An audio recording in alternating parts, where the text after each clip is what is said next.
Today we are going to start esophagus. So you can see here the esophagus is a narrow muscular tube. It is mainly useful for the food passage between the pharynx and stomach.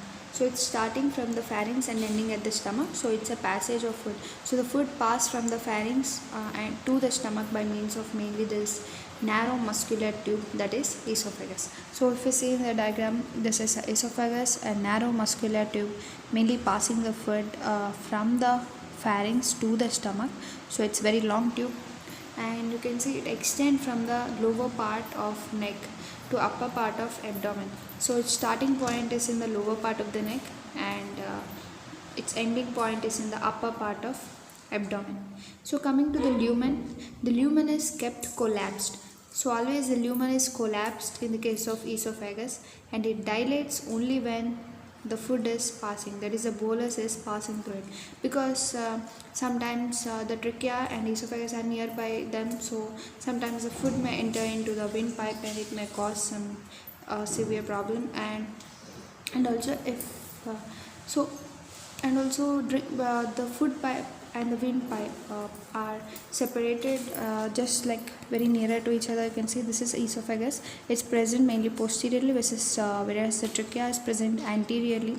So they're like very near to each other. But remember, trachea is always open because the air should always be continuously going on, whereas the esophagus is always kept collapsed and open only when the food is present. So next one is the esophagus begins in the neck at lower border of cricoid cartilage. So same like trachea, esophagus also start from the lower border of cricoid cartilage. So the diagram here, if you see, this is a cricoid cartilage, this one, this blue color. So from this below only the esophagus also starts. So this is esophagus, this is trachea. Even trachea also starts from, which passes below the cricoid cartilage.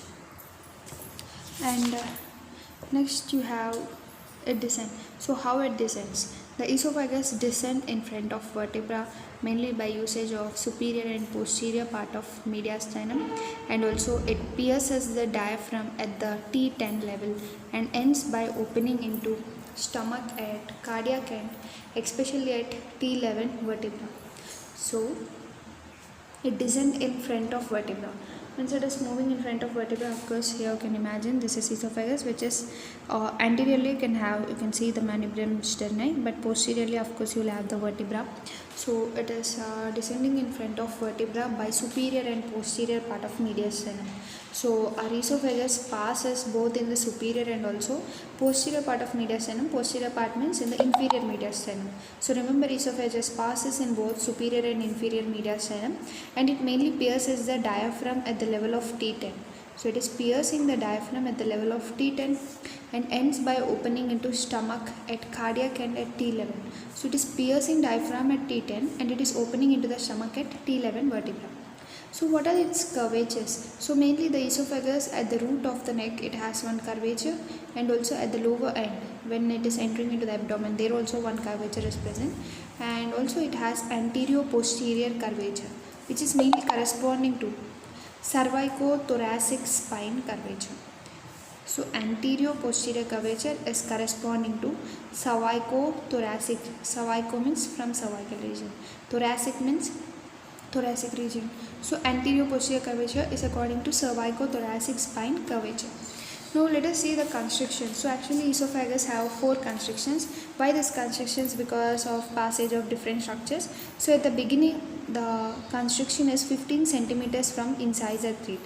So always these constrictions are measured by means of incisor teeth as a central. Incisor teeth is important here to measure the 4 constrictions of esophagus.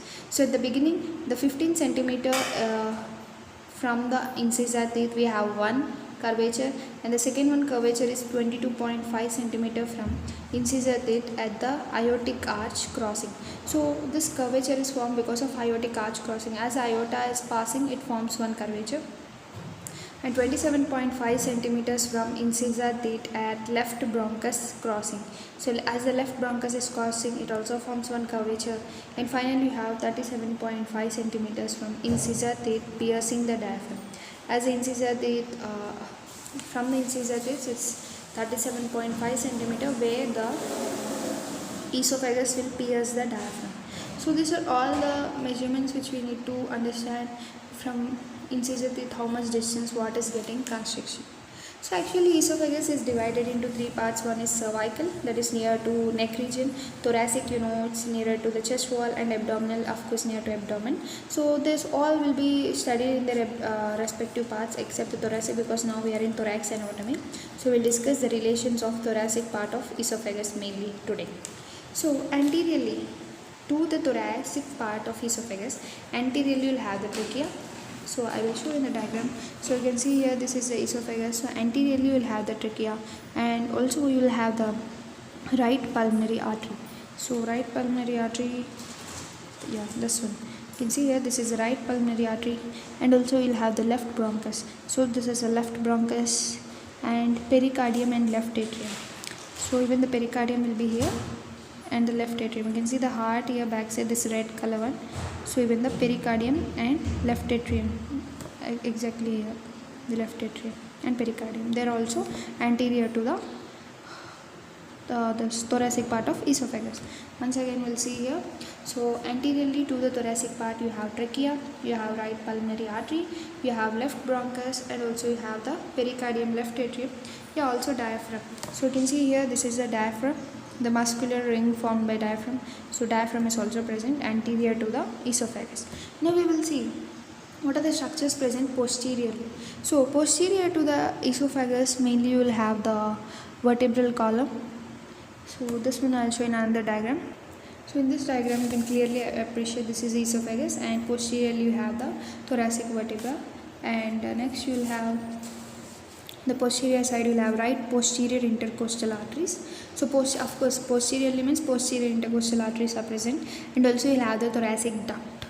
So this one is thoracic duct, you can see just posterior to the esophagus. So this is the thoracic duct, and also we have the azygous vein. So this is vena azygos, which is also posterior, with the terminal hemiazygous vein. Also the terminal part of hemiazygous vein will be here, and thoracic aorta.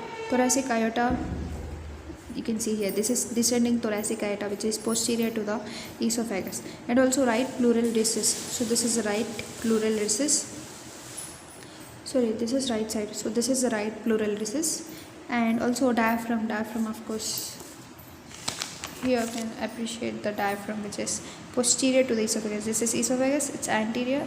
Diaphragm will move posterior to the esophagus. So once again we'll check this. What are the structures posterior to esophagus? So you have vertebral column, right posterior intercostal arteries, thoracic duct, azygous vein with its terminal hemiazygous vein, thoracic aorta, right pleural recess, and diaphragm. Now on the right side, what are the structures we'll check out. So if you see, this is esophagus. On right side you will have the right pleura, and also right lung, and also you'll have the azygous vein, and also right vagus. So if you see, the right vagus will be here. So these are all the structures which are on right side to esophagus, whereas the structures which are on left side to esophagus are aortic arch. You'll have somewhere here the aortic arch.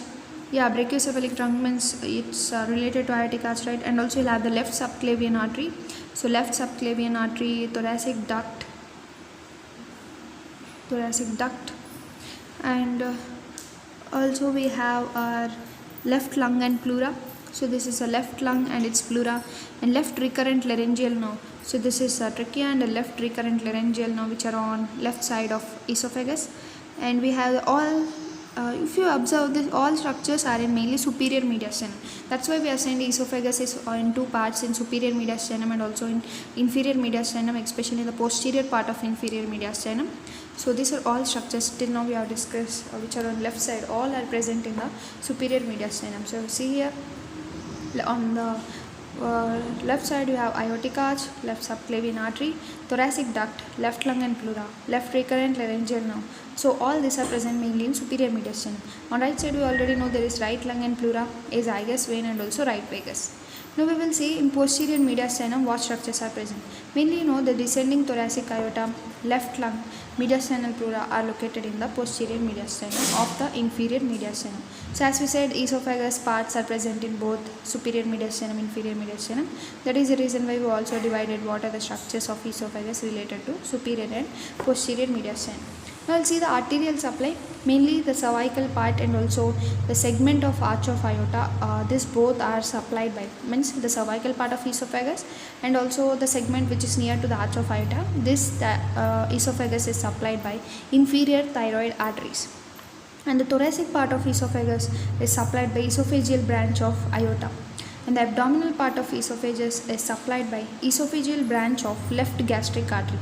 So these are the parts which is very important. So mainly the cervical part of esophagus and also arch of aorta segment is supplied by inferior thyroid arteries. Thoracic aorta by esophageal branch of aorta. In the name itself, thoracic. So aorta will be there, esophageal branch of aorta. Abdominal by esophageal branch of, as abdominal, gastric is related. So left gastric artery. So it's very simple to remember. Now we'll see the venous drainage. So the upper part of esophagus mainly drains into brachiocephalic veins. So the drainage is mainly into brachiocephalic veins. So middle part drains into azygous vein, lower part drains into left gastric vein. Here also abdominal part you can see left gastric artery, but here lower part left gastric vein. So actually this lower part of venous drainage of esophagus is a site of protosystemic anastomosis. This is another important point related to it. So once again we will see revise the arterial supply, venous supply, very important. So arterial supply mainly cervical part is by inferior thyroid arteries, whereas thoracic part is by esophageal branch of aorta. Abdominal part is by esophageal branch of left gastric artery, and mainly they drain into brachiocephalic veins, and the middle part drain into azygous vein, and the lower part drain into left gastric vein, and this lower part is also a site of protosystemic anastomosis. Now we'll check out what is the lymph drainage. So if we check out the lymph drainage, mainly the cervical part drain into deep cervical nodes, and thoracic part drain into posterior mediastinal nodes, and abdominal part into again left gastric nodes. So it's like also similar to arteries. As abdominal part by left gastric artery, here abdominal part of lymph drainage is left gastric nodes, cervical part by deep cervical nodes, thoracic part by posterior mediastinal nodes. Now we'll see the nerve supply. So mainly here again autonomic nervous system is taking part, parasympathetic and sympathetic nerves. So parasympathetic nerves, mainly the upper half of esophagus is supplied by recurrent laryngeal nerves. So upper half of esophagus by recurrent laryngeal nerves, lower half of esophagus by esophageal plexus, mainly formed by two vagus, but here sometimes even the sympathetic nerves may also present, but mostly the parasympathetic nerves form the esophageal plexus, which supply the lower half of esophagus. So upper half of esophagus by recurrent laryngeal nerves, lower half of esophagus by two vagus forming esophageal plexus. And the parasympathetic nerves are mainly sensory, motor and also secretomotor to the esophagus. So they may be sensory, motor and secretomotor. Now we'll see sympathetic nerves. So upper half fibers form from middle cervical ganglion run inferior thyroid arteries. Lower half fibers from upper four thoracic ganglia form the esophageal plexus before supplying esophagus. So if you see here, the upper half is by middle cervical ganglion, which is mainly running in inferior thyroid arteries, and lower half is from upper four thoracic ganglia, which is also forming the esophageal plexus and supplying esophagus. So sympathetic nerves are mainly vasomotor, whereas parasympathetic nerves are sensory, motor, secretomotor. So the lower end of esophagus have vagal fibers which are mainly forming anterior and posterior gastric nerves, and they enter the abdomen by esophageal opening of diaphragm. So what they are saying, especially the lower end of esophagus is having the vagal fibers which form anterior and posterior gastric nerve. So vagal fibers are forming the anterior and posterior gastric nerve. So in the name also you can understand gastric nerves means they enter the abdomen mainly by esophageal opening of diaphragm. So in the diaphragm you have esophageal opening, right? From that they will go anterior and posterior gastric nerve and enter the abdomen. So this is the lower end of esophageal vagal fibers.